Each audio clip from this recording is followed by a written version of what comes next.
Dita selama ini tidak pernah merasakan kesakitan seperti ini. Bahkan lebih sakit daripada ayahnya yang suka mabuk itu memukulnya menggunakan tali pinggang. Dia merasa hidupnya sedang berjalan seiring darah yang mengalir keluar. Dia tidak ingin mati. Bayangan orang di sekitarnya pun menjadi buram. Darah di kakinya pun tidak berhenti mengalir.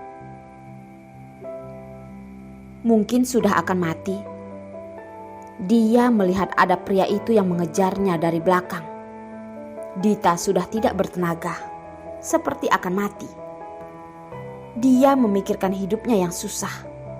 Jika tidak bertemu dengan Cindy, jadi dia tidak menyesal bertemu dengannya. Dia merasa sangat beruntung bertemu Cindy dan Hendra yang membuatnya merasa kenyamanan. Mati pun dia sudah tidak peduli. Dia sudah melewati seumur hidupnya dalam kesulitan. Sudah cukup. Pandangannya semakin buram. Saat Hendra sampai di sana hanya melihat semuanya berantakan. Bekas darah dan ponsel yang sudah hancur. Hal ini bisa dipastikan bahwa Dionlah yang melakukannya. Hal yang diselidiki Dion belum selesai sudah dihancurkan. Tapi dia mengatakan marga dari keluarga Dion. Tapi tidak tahu itu siapa. Selain keluarga Dion pasti tidak ada orang lain lagi. Dan orang yang selalu menghambatnya untuk menyelidiki hal ini pasti adalah orang yang tidak ingin Cindy mengetahui hal ini. Dan orang itu adalah suruhan Dion. Setelah Hendra melaporkan pada polisi, dengan cepat pergi ke rumah sakit yang ditempati Cindy. Belakangan ini, dia dan Dion sudah berlawanan demi Cindy. Jika bukan karena ingin menyelidiki hal ini, dia tidak mungkin meninggalkan Cindy. Jika Dion menggunakan kesempatan ini untuk melakukan sesuatu pada Cindy, maka akibatnya akan sangat mengerikan. Mobil Hendra selama ini tidak pernah melaju begitu cepat. Hingga dia tiba di rumah sakit, Dion sedang berbicara di telepon.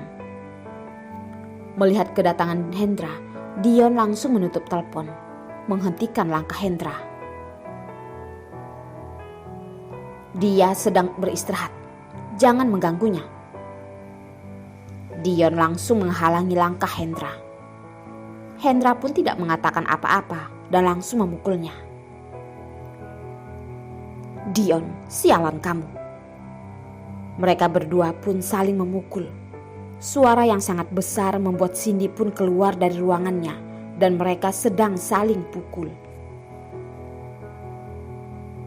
Hentikan. Cindy sangat marah karena melihat mereka yang selalu begini. Hendra dan Dion yang melihat Cindy keluar pun langsung berhenti. Baju mereka sangat berantakan, bahkan wajah mereka pun penuh dengan luka. Mengapa ponselmu tidak bisa dihubungi? Hendra melihat Cindy baik-baik saja pun merasa lega. Cindy dengan tidak senang melihat Dion berkata, sudah dilempar oleh seseorang hingga rusak. Hendra pun menjadi tenang. Kelihatannya tidak terjadi sesuatu pada Cindy.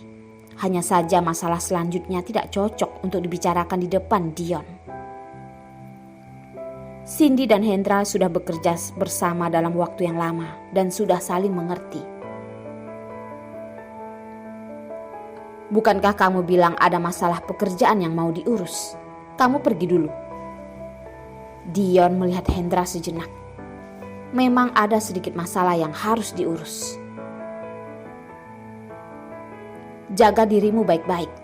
Agak malam, aku akan datang melihatmu.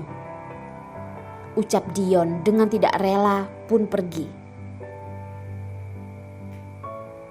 Hendra, ada apa? Setelah menutup pintu, wajah Hendra menjadi sangat serius. Aku barusan menerima telepon dari Dita. Dia dalam bahaya. Cara bicaranya sangat tergesa-gesa. Orang yang menyuruh dikatakan adalah keluarganya Dion. Dan orang yang melakukan itu, jika aku tidak salah menduga, adalah orang suruhan Dion. Ekspresi wajah Cindy pun merengut. Dion tidak kemana-mana dan menuju rumah sakit yang lain. Dita sudah ditangkap oleh orang suruhannya. Karena kehabisan banyak darah, dia pun pingsan. Karena merasa dia adalah orang Cindy dan sangat setia pada Cindy, dia masih ingin memikirkan apa yang ingin membereskannya atau tidak. Jika akhirnya Hendra mengetahuinya dan memberitahu Cindy, tidak tahu Cindy akan berpikir seperti apa. Dion merasa hal ini sangat rumit. Dion tahu bahwa Dita adalah teman baik Cindy.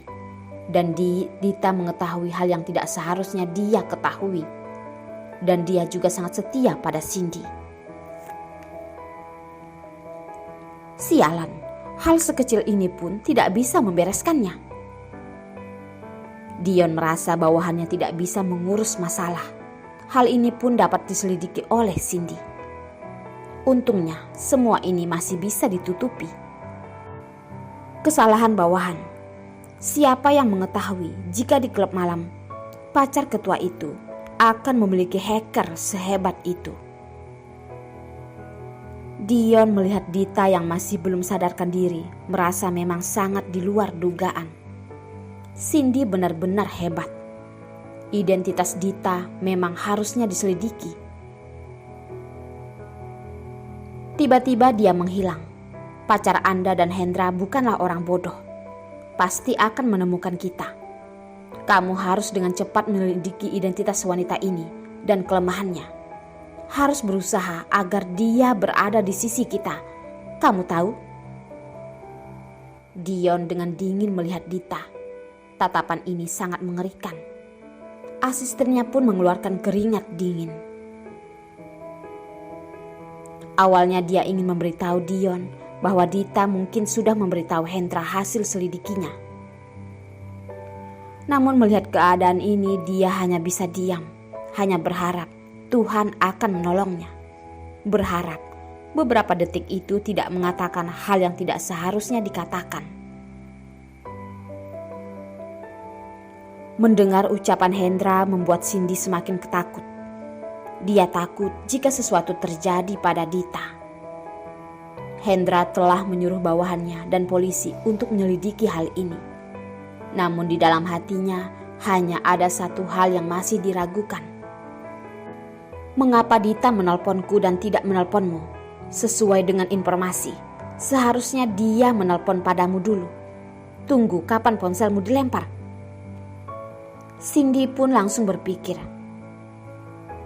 Kurang lebih setengah jam yang lalu.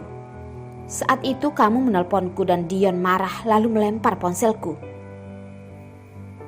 Hah? Tapi aku baru menelponmu 10 menit yang lalu.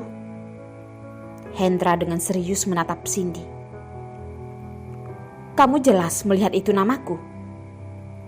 Tanya Hendra. Wajah Cindy pun semakin serius. Tidak. Tunggu, maksudmu telepon itu dari Dita? Dion melihatnya dan tidak ingin aku mengetahuinya. Cindy sakit hati dan tidak bisa berkata. Sakit dan marah pada Dion. Dan marah karena dirinya tidak memperdulikan keamanan Dita. Dion itu adalah orang yang kejam. Sampai kapan dia ingin membalasnya? Apakah dia hampir menyakitiku masih tidak cukup? Dion.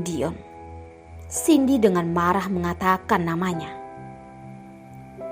Aku akan membuatnya merasakan lebih baik mati daripada hidup.